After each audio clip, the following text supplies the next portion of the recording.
What's going on, everybody? It's your boy BJ, the DJ. You are now tuned in to the Rewrap. This is episode 13. Before we get started, if you haven't already, please make sure you hit that subscribe button. The Rewrap's available on all major streaming platforms, and if you haven't tapped in with them guys at Over the Top with Chad and Tony, make sure you do so. You can catch me on there as a recurring guest talking about movies and nostalgic wrestling. Episode 13. Let's get to it. So, for the last episode, we did a debate on Apple Music's top 100 greatest albums of all time. Specifically, we discussed the hip hop representation on that particular list. And I have to say this. I may have been wrong in a sense on a couple of the albums that I mentioned, but overall, I still feel pretty confident in my takes on what I felt like should have been there, what shouldn't have been there, how high they were ranked, and how low they were ranked. What I noticed is I posted the Kendrick Lamar Good Kid, Mad City placement on my Instagram, and I got flooded. I woke up the next day with about 196 notifications of people trying to drag me through the mud.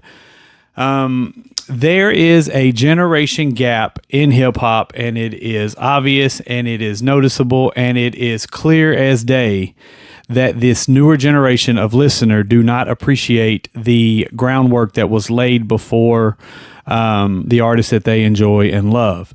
Now, there was some healthy conversations. There was also some debate. There was a lot of, he don't know what he's talking about, a lot of name calling, a lot of attacking my character and my appearance. Look, guys, I do this for fun, and I do this for me. I don't do this for you. As long as it takes you to comment and discard my opinion and downgrade me as a person, you could easily just kept scrolling and ignored the video altogether. I'm not doing this for you, and I don't care what you think about it. If you have a strong enough opinion, take you a little bit of money, start you a podcast, and start sharing your opinion with people, because I always mention the phrase "in my opinion" because it is just my opinion. I can be wrong in your eyes. That's fine, and that's up to you to express. But you know, it doesn't bother me or affect me, or it's not going to stop me from doing my podcast just because you don't like my opinion. Not saying the Good Kid, Mad City was not a great album, and I am a Kendrick Lamar fan because, like I've said in the past, to me, Dr. Dre is the absolute GOAT. So anything Dr. Dre co-signs, I'm going to support and enjoy anyway. Me saying that I didn't think Good Kid, Mad City was the 7th best album of all time was a statement that I was making because I didn't feel like Good Kid, Mad City was the number 2 hip-hop album of all time, which is, if you break down the top 100 list in Apple's opinion, they had Kendrick sitting at number 2 based on the hip-hop genre, with Lauryn Hill's album being number 1, another one I didn't agree with. And there were so many albums that weren't mentioned on that list that should have been. You missed out on the Fugees, The Score. There was no Lil Wayne representation. They had the wrong Eminem album. There were several albums that were left off that didn't even get consideration that I felt like missed the mark, right? And that's why I felt like the list was irrelevant. Good Kid, Mad City is a very, very good album, and there are some really good songs on it. To me, I feel like the Damn album is a better album. That's just my opinion. I felt like it had bigger songs, bigger singles. It swept the Grammys that year. It put Kendrick Lamar on the map. So if you look at all of the metrics that classify an album as being great, Damn hit all those. Good Kid, Mad City wasn't even the number 1 album the year it dropped. It lost the Grammy to Macklemore. It did fewer numbers than any other album. So how was that album greater than any of the other albums I mentioned? And what I noticed is that you can downgrade any artist you want to talk about. When this whole Drake-Kendrick thing started happening, you could say all you want about Drake, and it's believable.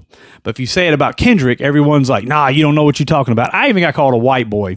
The obvious racial slur toward me was white boy, and just because I'm white doesn't mean I don't know anything about hip hop. I'm 41 years old, right? I've heard a lot of classic albums. I've listened to music. I lived through the tape era, to the CD era, to the streaming era, to the iTunes era, to now where we are with everyone watching videos and streaming music from their phone.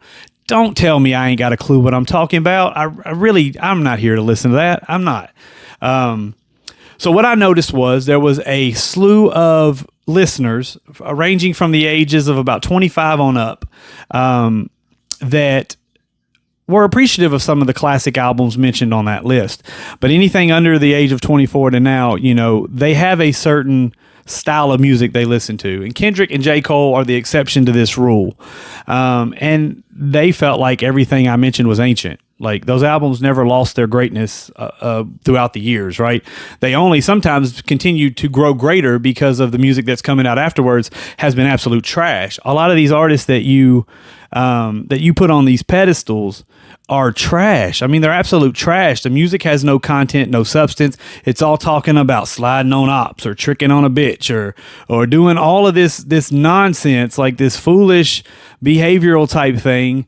And there's no growth in the music. Like, everybody's talking about the exact same topic. Mumble rap is the most cringe era of music I've ever heard in my life. You guys would rather sit down and listen to somebody like a Kodak Black or a Lil Yachty than you would listen to somebody like Nas or Jay-Z or Eminem. Ice Cube had no albums on this top 100 list. And you're going to tell me he's not one of the top 100 artists of all time?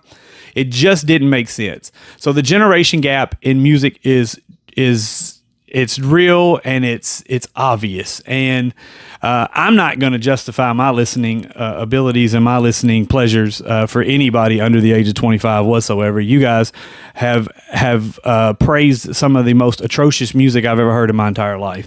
Now, like I said, there was some healthy conversations which were, enjoyable. I got to see some people's take on why they felt like it was a great album, and I got to also hear some takes on why they felt like my music didn't live up to the standard, and I get that. But for me, music changed dramatically after Outkast broke up. So for me, it's everything Outkast and before, and then after Outkast was this whole new, you had the pop rap, you had the dancing rap, you had a lot of atrocious music that came out after that. Now, you did have some artists that really flourished during that time. You had the crunk rap era, you had the trap rap era, you had a lot of music come out after that time that was very enjoyable. But for the most part, some of this shit y'all listening to now is just trash. It is atrocious. It's trash. And I, for one, ain't gonna sit here and act like what I'm listening to and what I grew up on listening to and what some of these albums in the early 90s to late 90s to early 2000s, what they meant to me and what they meant to the culture were not as important as some of this stuff y'all are listening to now.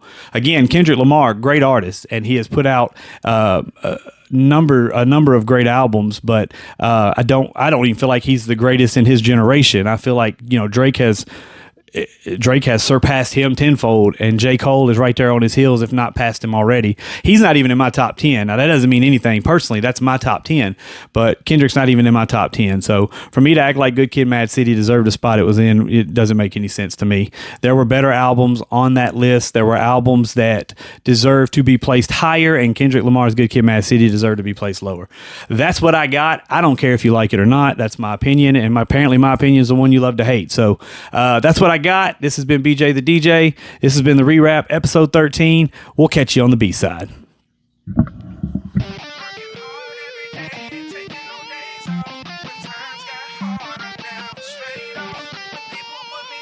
Shaking the 8 off, only get paid.